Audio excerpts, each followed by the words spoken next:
नमस्कार, अपना प्रदेश उत्तर प्रदेश उत्तराखंड देख रहे हैं आप। मैं हूं आपके साथ पूजा मोहन पांडे। बुलेटिन की शुरुआत करेंगे बड़ी और अहम जानकारी के साथ। बड़ी खबर सामने आ रही है इस वक्त की, बेहद बड़ी और अहम जानकारी आपको दे रहे हैं। याजदान बिल्डिंग के ध्वस्तीकरण के समय हादसा हुआ है। बिल्डिंग को ध्वस्त करने के दौरान हादसा हुआ है। बिल्डिंग के मलबे में कई गाड़ियां दब गई। याजदान बिल्डिंग गिरने से कई लोग दबे हैं। हजरतगंज के सुल्तानगंज पुलिस चौकी इलाके की यह पूरी घटना। बिल्डिंग गिरने से कई मकान चपेट में आए हैं।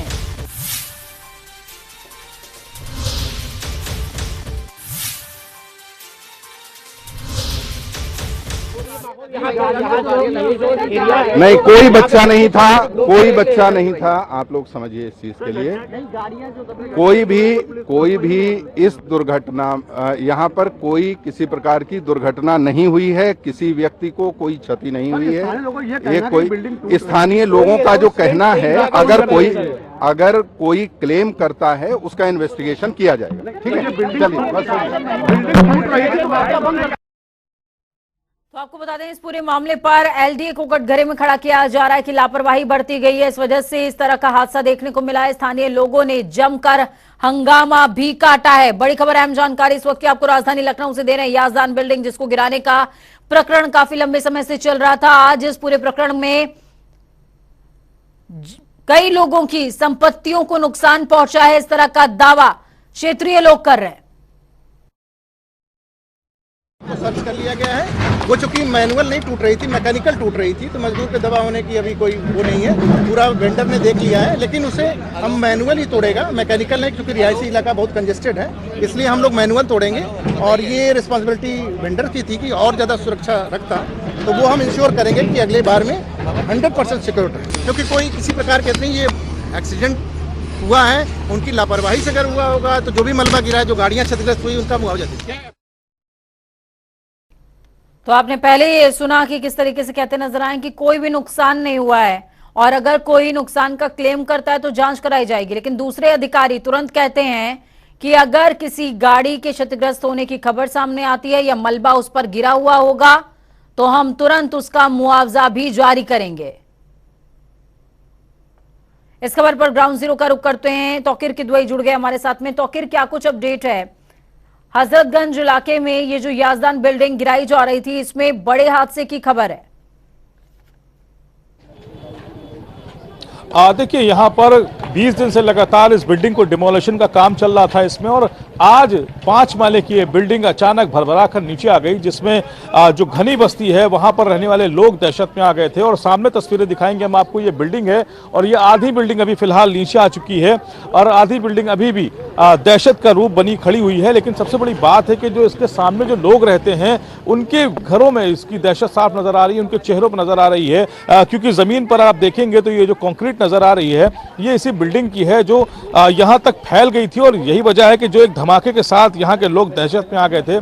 और सबसे बड़ी बात है कि जो ये बिल्डिंग है, इसकी अभी आधी बिल्डिंग बहुत ही ज्यादा खतरनाक हो चुकी है, क्योंकि आप अगर तस्वीरों में देखेंगे तो आधी बिल्डिंग काफी हिस्सा छूट चुका है और एक आर्क का शेप ले चुका है। तो जाहिर तौर पर आने वाले समय में इस बिल्डिंग को कैसे उतारेंगे ये तो समय बताएगा। लेकिन डीएम जो इंद्रमणि त्रिपाठी हैं, वो जो एलडीएवीसी है इंद्रमणि त्रिपाठी, उनका कहना है कि कोई जनहानि नहीं हुई है। और अब इस बिल्डिंग को तोड़ने के लिए, यानी कि जो बाकी बिल्डिंग बची है इसको तोड़ने के लिए अब यहाँ पे मैनुअल तरीका इस्तेमाल किया जाएगा, क्योंकि अभी तक इसे महाराष्ट्र की कंपनी को दिया गया था काम डिमोलिश करने का। लेकिन जिस तरह से आज ये घटना हुई है उसके बाद से अब इसको कैसे तोड़ा जाएगा, फिलहाल इस पर सवाल जरूर खड़ा हुआ है। लेकिन ये बताया जा रहा है कि अब इसको मैनुअल तरीके से उतारेंगे और आसपास की जो बस्ती है उसे जरूर खाली कराएंगे। क्योंकि सबसे बड़ी बात है कि आप यहाँ पर चेहरे देखेंगे लोगों के तो आपको लगेगा कि इस बिल्डिंग के नीचे आने के बाद एक दहशत उनके चेहरों पर है।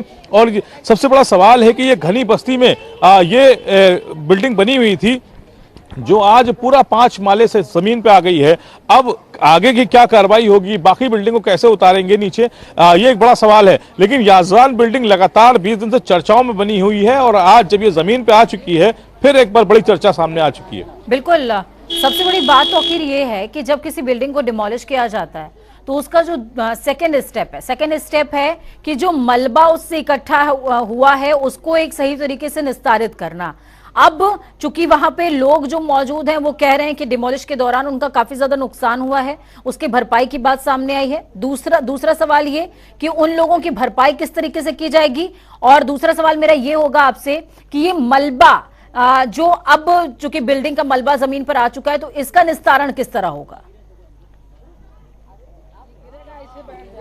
देखिए, सबसे बड़ी बात यह है कि अभी जो स्थानीय लोग हैं वो ये कह रहे हैं कि यहाँ पर जो मजदूर काम कर रहे थे कुछ, और इस मलबे के नीचे वो मजदूर दबे होने का आशंका यहाँ के स्थानीय लोग लगा रहे हैं। और सबसे बड़ी बात है, इस बिल्डिंग की तस्वीर आप देख रहे होंगे एक साइड, और दूसरी यानी कि सिर्फ 10 फीट बाद ही एक बस्ती बसी हुई है। यहाँ पे लोग रहते हैं, बच्चे यहाँ पे गलियों में खेलते हैं।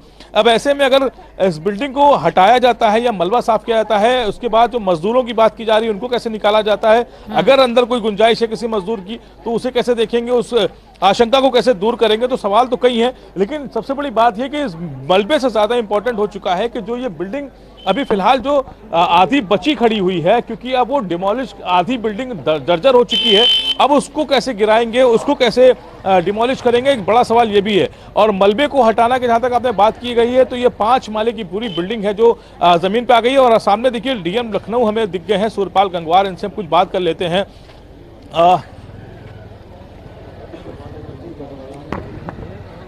एक मिनट कफिल। तो बिल्कुल ये तस्वीरें, आप लाइव तस्वीरें राजधानी लखनऊ से देख रहे हैं। आपको बता दें कि याजदान बिल्डिंग को डिमोलिश करने का काम चल रहा है। हालांकि एलडीए के तमाम अधिकारी जो वहां पर मौजूद हैं वो साफ तौर पर कह रहे हैं कि अब मशीनरी का इस्तेमाल नहीं किया जाएगा। बिल्डर्स के द्वारा एक अवैध निर्माण यहाँ किया जा रहा था, जिसमें लीगल प्रोसीजर को फॉलो करते हुए इसके गिराने की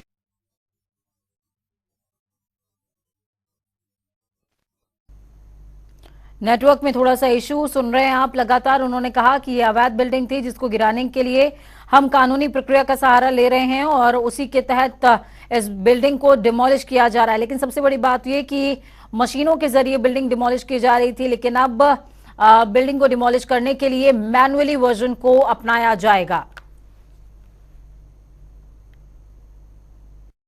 जो उनके लोग हैं उनके साथ में मशवरा करके ये जितना पहले अभी मलबा है, पहले तो इसको रिमूव करेंगे यहाँ से। इसके बाद जब जगह होगी जिससे ऊपर का जो गिरने वाला मलबा है वो उसी जगह पर गिरे, इसके लिए टेक्निकल जो भी आवश्यकता है उसकी इन्वेस्टिगेशन करने के बाद फिर प्लानिंग ये लोग बनाएंगे।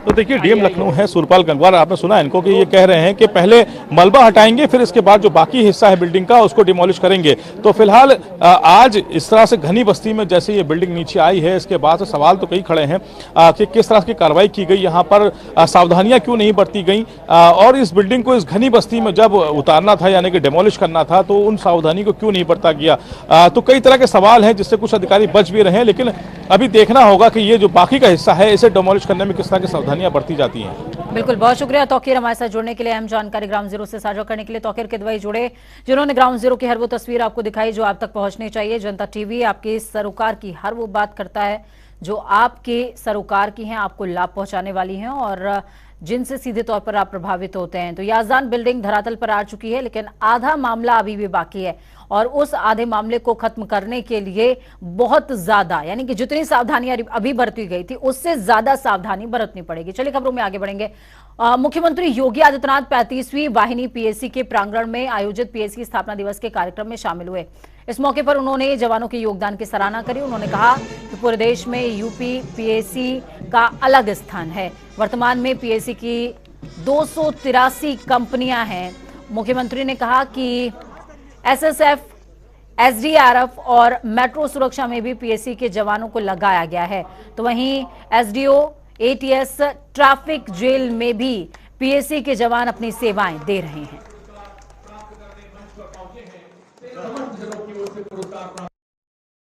खास तौर पर मुझे याद है जब 2001 में देश की संसद पर कायराना हमला हुआ था, उस समय उत्तर प्रदेश पीएसी बल के जवानों ने जिस बुद्धिमत्ता और पराक्रम का परिचय दिया था वह किसी से छुपा हुआ नहीं है। अयोध्या में श्री राम जन्मभूमि पर हुए हमले के दौरान भी उत्तर प्रदेश पीएसी बल ने जिस तत्परता के साथ कार्रवाई की और आतंकियों के मंसूबों पर पानी फेरने का कार्य किया, या उसके शौर्य, पराक्रम और कीर्ति के साथ ही उसकी तत्परता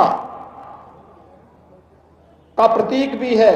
और इसीलिए तो उत्तर प्रदेश का पीएसी बल एक सर्वोत्तम बल के रूप में देश के अंदर जाना।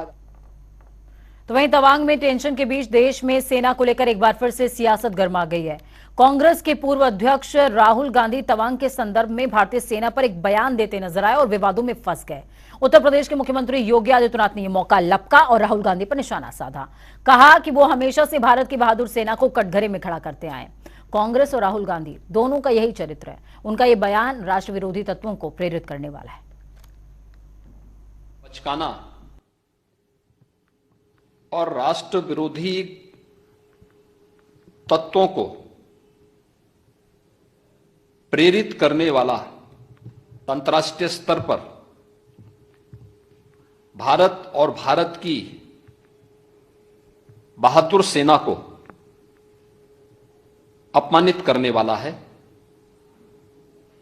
हम उनके इस बयान की निंदा करते हैं।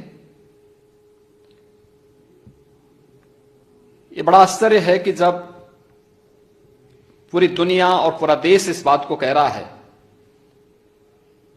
कि भारत के बहादुर जवानों ने घुसपैठियों के कृत्यों को जहां नाकाम किया, वहीं साथ ही साथ भारत के उन बहादुर जवानों के शौर्य और पराक्रम का सम्मान करने की बजाय उन्हें कटघरे में खड़ा करना, मुझे लगता है कि यह कोई भी भारतीय स्वीकार नहीं करेगा। और ये पहली बार नहीं हुआ है। इससे पहले डोकलाम में भी जब घुसपैठ हुई थी, उस समय भी भारत के जवानों के शौर्य और पराक्रम का सम्मान करने की बजाय उस समय भी कांग्रेस पार्टी और श्री राहुल गांधी का एक चरित्र जग जाहिर था।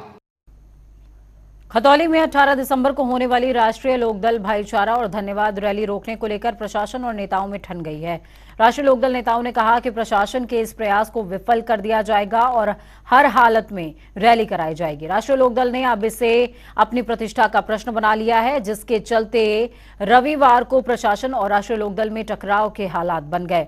आपको बता दें कि 18 दिसंबर को खतौली के मंडी समिति में भाईचारा और धन्यवाद सभा का आयोजन किया जा रहा है, जिसके लिए राष्ट्रीय लोकदल के जिलाध्यक्ष संदीप मलिक ने खतौली के एसडीएम को एक प्रार्थना पत्र देकर 14 दिसंबर को मंडी समिति के मैदान में जनसभा करने की मंजूरी मांगी थी, जिस पर पुलिस से जांच रिपोर्ट लेने के बाद मंजूरी दे दी गई थी और मंडी समिति ने 5100 का शुल्क जमा कराते हुए बकायदा मंजूरी भी दे दी। लेकिन आज अचानक से मंडी समिति में रैली करने पर रोक लगा दी गई, जिस पर राष्ट्रीय लोकदल के नेता भड़क गए हैं।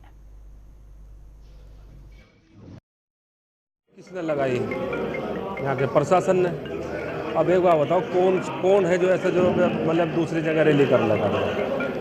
तो रैली तो जहाँ प्रस्तावित है वहीं होगी। अप्लाई किया था तो ये हमें 3 दिन पहले भी तो बता सकते थे, और फिर क्या दिक्कत है? आज ये बताओ कि अभी चुनावी मीटिंग हुई, सत्ता पक्ष के लोगों की भी हुई, विपक्ष की भी हुई, तब क्या दिक्कत थी वहाँ? अब क्या दिक्कत आ गई? देखो, स्टैंड से क्या कार्यक्रम वहीं होगा, जहाँ प्रस्तावित है वहीं होगा, हमारे नेता वहीं आएंगे, और कल जो हालात होंगे वो यहाँ के प्रशासन की जिम्मेदारी है। हमारी तरफ से 13 तारीख में परमिशन की अप्लाई की गई और 13 मंडी सचिव से रसीद कटवा ली गई 5100 रुपये की। उसके बाद सीओ और इंस्पेक्टर ने कानून व्यवस्था जो परमिशन देते हैं वो भी उन्होंने भी परमिशन दे दी। उसके बाद एसडीएम से परमिशन मिलनी थी, रात मतलब 2 दिन पहले वो मना कर दी गई और वो कहने लगे कि इनको ये स्थान नहीं और स्थान चेंज कर लो। तो अगर ये हमें 4 दिन पहले स्थान चेंज करने को कहते हैं। जिस दिन हमने अप्लाई करी थी हम स्थान चेंज कर लेते हैं, हमें कोई हठधर्मी थोड़ा ही है मंडी में करने की। हमें तो वहीं दूसरी तरफ प्रधानमंत्री नरेंद्र मोदी के खिलाफ पाकिस्तान के विदेश मंत्री बिलावल भुट्टो के विवादित बयान को लेकर सियासत तेज है। आपको बता दें, भाजपा ने कहा कि पाकिस्तान के विदेश मंत्री का बयान बेहद शर्मनाक और अपमानजनक है। इतना ही नहीं, भाजपा ने इसी मुद्दे पर आज देश भर में प्रदर्शन करने का फैसला लिया। आपको बता दें कि उत्तर प्रदेश में भाजपा ने विरोध प्रदर्शन को लेकर बताया कि राजधानी लखनऊ समेत कई जिलों में विरोध प्रदर्शन किया जा रहा है। साथ ही अलग अलग जगहों पर भाजपा कार्यकर्ता पाकिस्तान और पाकिस्तानी विदेश मंत्री का पुतला भी फूंक रहे हैं। तस्वीर आपको दिखा रहे हैं अलीगढ़, अमेठी, बदायूं, बिजनौर, हल्द्वानी, लखनऊ, हमीरपुर और गोरखपुर की। ये तस्वीरें बेहद खास हो जाती हैं ऐसे क्षण में जब लगभग हर जिले में इसी तरह का प्रदर्शन देखने को मिला है, आक्रोशित प्रदर्शन देखने को मिला है। बिलावल भुट्टो की तस्वीरें जलाई गई, पुतला फूंका गया और हर किसी के हाथ में तख्तियां थी और सभी पाकिस्तान मुर्दाबाद, बिलावल भुट्टो मुर्दाबाद के नारे लगा रहे थे। उत्तर प्रदेश के कानपुर देहात में लूट के शक में उठाए गए व्यापारी बलवंत सिंह की पुलिस कस्टडी में मौत का मामला तूल पकड़ता जा रहा है। मृतक बलवंत सिंह के शरीर पर सिर से लेकर पैर तक 22 से ज्यादा चोट के निशान पाए गए। उसके शरीर का ऐसा कोई अंग नहीं बचा जहां पर चोट के निशान ना मिले हों। हाथ बांधकर पीटने से कलाई में घाव के निशान मिले। इसी को लेकर मृतक बलवंत के घर कैबिनेट मंत्री राकेश सचान पहुंचे। राकेश सचान ने परिजनों से मुलाकात की है और परिजनों को 10 लाख की मुआवजा राशि भी का आश्वासन दिया है। साथ ही उन्होंने कहा कि पत्नी के लिए नौकरी, बच्चों को 23 साल तक 2,500 हर महीने दिया जाएगा। बात हुई तो यहाँ पर मुख्यमंत्री जी की तरफ से 10 लाख रुपए परिजनों को दिया गया। 4 लाख रुपए पहले हमारे जिलाधिकारी के द्वारा यहाँ परिजन को दिया गया है। एक नौकरी का आश्वासन दिया गया है उनको कि आंगनवाड़ी में जिलाधिकारी महोदय कराएंगे और बच्चों के लिए भी 2 नाबालिग जो बच्चे हैं 2,500 रुपये प्रति महीने 23 साल तक उनको भी बाल सेवा योजना के तहत जो मुख्यमंत्री जी द्वारा चलाई गई उससे भी इन परिजन को मिलेगा। तो पाकिस्तान के विदेश मंत्री बिलावल भुट्टो प्रधानमंत्री नरेंद्र मोदी पर अभद्र टिप्पणी करते हुए नजर आए, जनता के निशाने पर आ गए। जहां बीजेपी ने आक्रोश रैली निकालकर अपना गुस्सा जाहिर किया, वहीं मुख्यमंत्री पुष्कर सिंह धामी का कहना है कि बिलावल भुट्टो जैसे लोगों का वो नाम भी नहीं लेना चाहते। पीएम मोदी लगातार वंशवाद के खिलाफ मुहिम छेड़े हुए हैं, तो वहीं भुट्टो परिवार भी इसी कड़ी में है। बिलावल भुट्टो, जुल्फिकार अली भुट्टो और बेनजीर भुट्टो ये एक वंश परंपरा और जिसके खिलाफ माननीय प्रधानमंत्री मोदी जी ने वंशवाद के खिलाफ और तमाम प्रकार के जो परिवारवाद के खिलाफ जो देश के अंदर एक अभियान शुरू किया है वह भी इसके पोषक रहे हैं। इसलिए आज प्रधानमंत्री मोदी जी केवल हिंदुस्तान के ही नहीं बल्कि दुनिया के सबसे बड़े नेता हैं, दुनिया के सर्वाधिक लोकप्रिय नेता हैं। इस प्रकार का बयान जहां 135 करोड़ भारतवासियों का अपमान है, वहीं पाकिस्तान की जो अंदरूनी राजनीति है, पाकिस्तान जो खोखला होता जा रहा है, बर्बादी के कगार पर खड़ा है, वो अपने पाकिस्तान के अंदर इतनी बातों का ध्यान दिया होता तो उन्हें इस प्रकार का बयान नहीं देना पड़ता। हम बिलावल भुट्टो जैसे लोगों का नाम भी नहीं लेना चाहते। मुख्यमंत्री पुष्कर सिंह धामी देहरादून स्थित परेड ग्राउंड पहुंचे। इस दौरान बैडमिंटन क्लब के जरिए आयोजित बैडमिंटन प्रतियोगिता का शुभारंभ किया। आपको बता दें, इस प्रतियोगिता में प्रदेश के UPCL, BHEL, Uttarakhand police, Uttarakhand शिक्षा विभाग जैसे तमाम विभागों ने सरकारी कार्यालयों से खिलाड़ी उनके प्रतिभाग कर रहे हैं। ये अंतर विभागीय बैडमिंटन प्रतियोगिता 17 से लेकर 19 तारीख तक इसी तरह जारी रहेगी। ये आज यहाँ पर अंतर विभागीय बैडमिंटन प्रतियोगिताएं प्रारंभ हुई हैं और ये प्रत्येक वर्ष प्रतियोगिता आयोजित होती है। हमारी सभी को शुभकामनाएं और सबसे अपेक्षा भी हमने की है कि अंतर विभागीय बैडमिंटन प्रतियोगिता में सभी विभागों के अधिकारीगण, कर्मचारीगण आपस में मिलकर इस प्रतियोगिता में भाग लेते हैं, जिससे निश्चित रूप से आपस में जहाँ पर एक दूसरे को समझते हैं, एक दूसरे के साथ समय बिताते हैं, खेलते हैं, परस्पर एक बॉन्डिंग होती है। उस बॉन्डिंग से निश्चित रूप से हमारे जो कार्य है पाकिस्तान के विदेश मंत्री बिलावल भुट्टो की ओर से भारत के प्रधानमंत्री नरेंद्र मोदी पर की गई अभद्र टिप्पणी के खिलाफ भाजपा कार्यकर्ताओं में भारी आक्रोश है। हल्द्वानी में आज भाजपा कार्यकर्ताओं ने बुद्ध पार्क में पाकिस्तान के खिलाफ जमकर नारेबाजी करते हुए पाकिस्तान के विदेश मंत्री बिलावल भुट्टो का पुतला फूंका। इस दौरान भाजपा नेताओं ने कहा कि आतंकवादियों को शरण देने वाला पाकिस्तान आज पूरे विश्व के सामने एक्सपोज हो चुका है। जिसकी अर्थव्यवस्था आज रसातल में जा चुकी है, जिनमें लगातार जिनमें देश के अंदर विद्रोह उत्पन्न हो रहा है, ऐसे पाकिस्तान में पाकिस्तान के विदेश मंत्री ने और जिस प्रकार से कल यानी 16 दिसंबर 1971 को जिस प्रकार से भारतीय सेना ने पाकिस्तान के 2 टुकड़े करके पाकिस्तान से एक अलग पूर्वी पाकिस्तान को बांग्लादेश के रूप में एक नया देश बनाया था, इसकी खिसियाहट, इसको उतारने के लिए इसकी खिसियाहट के रूप में जिस प्रकार से उनके विदेश मंत्री ने इस प्रकार का बयान दिया, हमारे विदेश मंत्री एस जयशंकर जी ने संयुक्त राष्ट्र सुरक्षा परिषद में जिस प्रकार से पाकिस्तान की एक तरह से धज्जियां उड़ाई, पाकिस्तान को दुनिया के सामने कटघरे में खड़ा किया, इससे खिसियाकर पाकिस्तान के विदेश मंत्री ने इस प्रकार का बयान दिया है। वक्त यहाँ पर छोटे से ब्रेक का ब्रेक के उस पार खबरों का सफर लगातार जारी रहेगा। बने रहिए जनता टीवी के साथ, क्योंकि हम हैं आपकी ताकत। अपना और अपनों का बहुत ख्याल रखिए। नमस्कार।